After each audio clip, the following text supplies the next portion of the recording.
Notre invité est également là, pasteur Johannes Bavon. Bonjour. Bonjour Mathieu.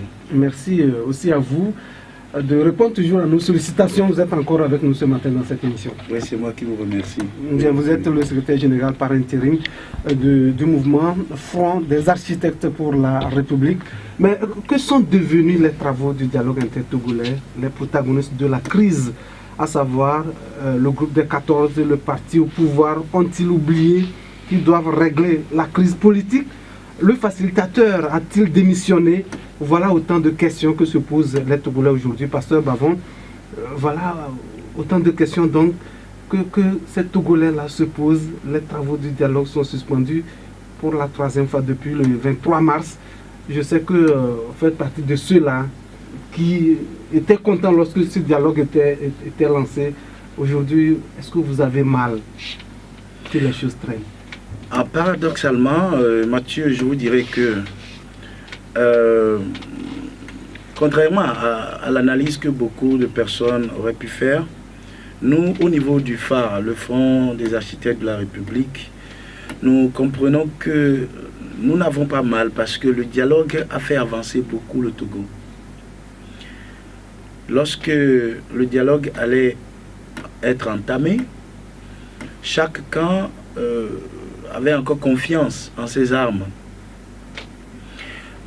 Avec le retrait des facilitateurs, ou bien le retrait des protagonistes d'ailleurs, ce n'était pas les facilitateurs qui s'étaient retirés.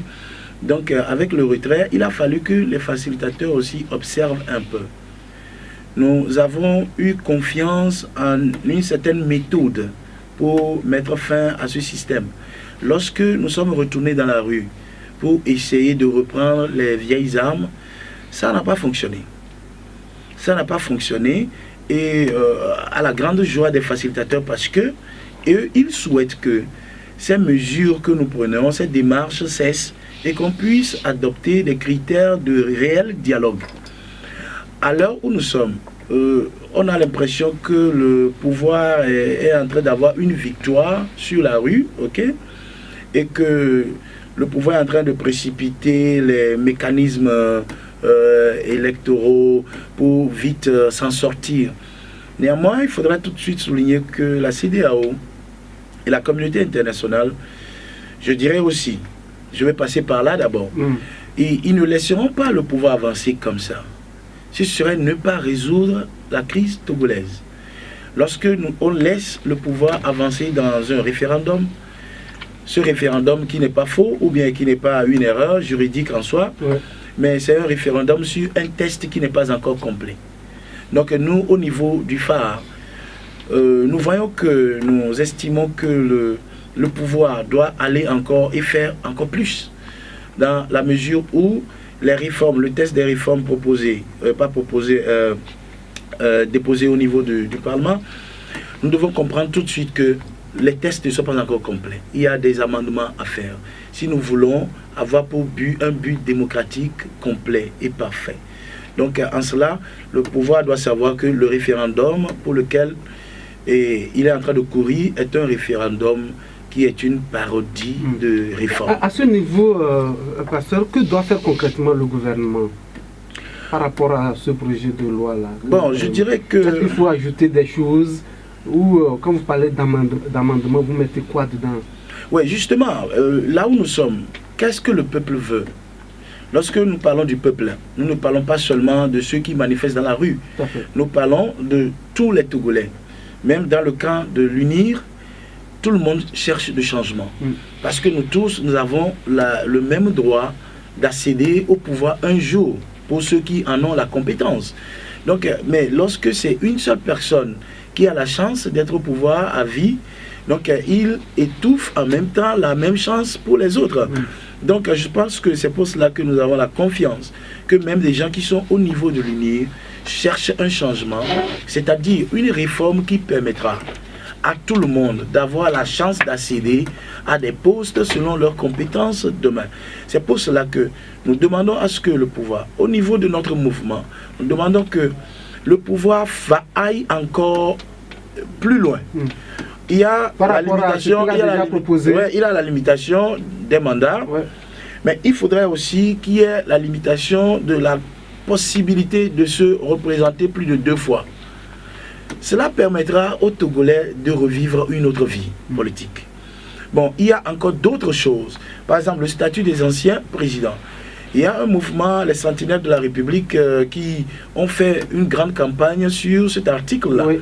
Donc, je pense que c'est beaucoup d'autres choses qui pourront rentrer dans le test, hein, le test proposé par le gouvernement et qui permettrait que le gouvernement montre la bonne foi pour atteindre un but démocratique parfait. D'accord. Pour vous, que le gouvernement parle du référendum, pas seulement sur la limitation du mandat présidentiel, le mode de scrutin qu'on a vu, en tout cas qui a été introduit au Parlement, c'est pas justement ça qu'il faut amener au référendum selon vous? Non, il n'y a pas que ça. Parce que combien de référendums devrons-nous faire pour les réformes? Si nous voulons faire des réformes, on doit faire des réformes totales d'une manière globale et non partielles. Au niveau du phare, nous demandons à ce que il y ait maintenant une volonté de la part du gouvernement. Mais je peux tout de suite souligner que pour que le gouvernement aille jusqu'à ce niveau, il va falloir que le gouvernement aussi, ou bien le pouvoir, ait une certaine garantie de la part du peuple, de la part des acteurs politiques. Cette garantie est très importante et elle est primordiale.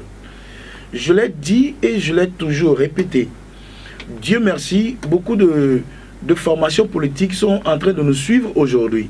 Ils sont en train d'aller dans le même sens que notre démarche depuis le commencement. Il faut qu'il y ait une garantie que les réformes que nous sommes en train de faire ne doivent pas aboutir à la guillotine d'une personne ou d'un groupe de personnes. Il ne doit pas y avoir de règlement de compte. C'est ce que nous appelons la révolution rose au niveau du phare. Nous voulons un changement pour le pays et non un changement qui va faire saigner quelqu'un. Lorsque le gouvernement aura cette garantie, nous avons l'assurance que la globalité ou la totalité des réformes serait faite d'une manière sans discussion. D'accord. Par rapport au dialogue, aujourd'hui, est-ce que vous croyez encore à ce dialogue? Est-ce que les lendemains de ce dialogue sont certains? Monsieur Mathieu, j'y crois sur le plan diplomatique, sur le plan politique et sur le plan moral. Sur le plan diplomatique, le Togo a confié une mission à la CEDEAO, qui a choisi des facilitateurs. L'Union européenne a confié une mission à l'Union africaine. L'Amérique a confié une mission sur le Togo à la France.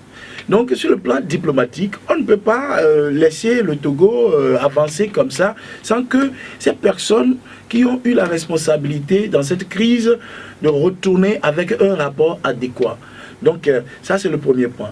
Le second point, c'est que sur le plan politique, nous sommes obligés d'aller au dialogue car le dialogue est notre seul espoir. Dans la mesure où, face aux situations actuelles, il nous est réservé 2 options. Les manifestations sont réprimées durement, on ne veut plus de manifestations. D'ailleurs, les manifestations même n'ont pas donné le résultat escompté. Donc, à la répression des manifestations, je pense que ça nous aide plutôt à revenir à de bons sentiments. Donc, c'est réprimé. Et ceux qui sont dans l'opposition, nous qui sommes en train de s'opposer à ce régime, il n'y a pas que nous qui parlons au micro, qui sommes des politiciens et qui parlons contre le régime. Il y a aussi des personnes qui sont dans l'opposition, dans l'ombre. Cette opposition d'ici et là, silencieuse, que personne ne connaît, lorsqu'ils verront que ça n'aboutit à rien, alors qu'est-ce que ça donnerait? Ça pourrait donner à une tentative de pacte avec n'importe quel diable pour passer par d'autres moyens que je n'aimerais pas annoncer au micro, au public. Vous comprenez un peu? Donc sur le plan politique, le dialogue reste encore une démarche ou bien une modalité rationnelle pour nous de nous en sortir. Sur le plan moral, enfin, je termine rapidement en disant que sur le plan moral, le gouvernement, les acteurs politiques aujourd'hui sont obligés de revenir avec des résultats concrets au peuple. Que ce soit de l'opposition, C14, ou que ce soit de l'UNIR, ils sont obligés. Parce que personne ne pourra conduire encore ce peuple sans régler profondément cette crise qui a commencé depuis août 2017. et que ce soit un candidat de l'UNI ou un candidat de la C14, quiconque va gouverner encore le Togo sans avoir un résultat concret, cette personne ne pourra pas avoir la paix de cœur et n'aura pas un oreiller sur lequel dormir. Vous comprenez la situation. Donc la survie d'ailleurs de certains acteurs politiques en dépend. Pour la C14 aujourd'hui, il se serait suicidaire que la C14 collabore avec le gouvernement dans le processus électoral que eux-mêmes ils ont dénoncé et pour lesquels même on a fait des manifestations et tout. Donc si la C14 se joint à eux, donc ce sera suicidaire. Donc vous voyez que sur le plan moral, le dialogue reste toujours un point d'espoir. D'accord. On va terminer par votre conclusion. Ouais, par rapport au dialogue justement. Par rapport au dialogue, merci Mathieu, je dirais que nous en avons foi.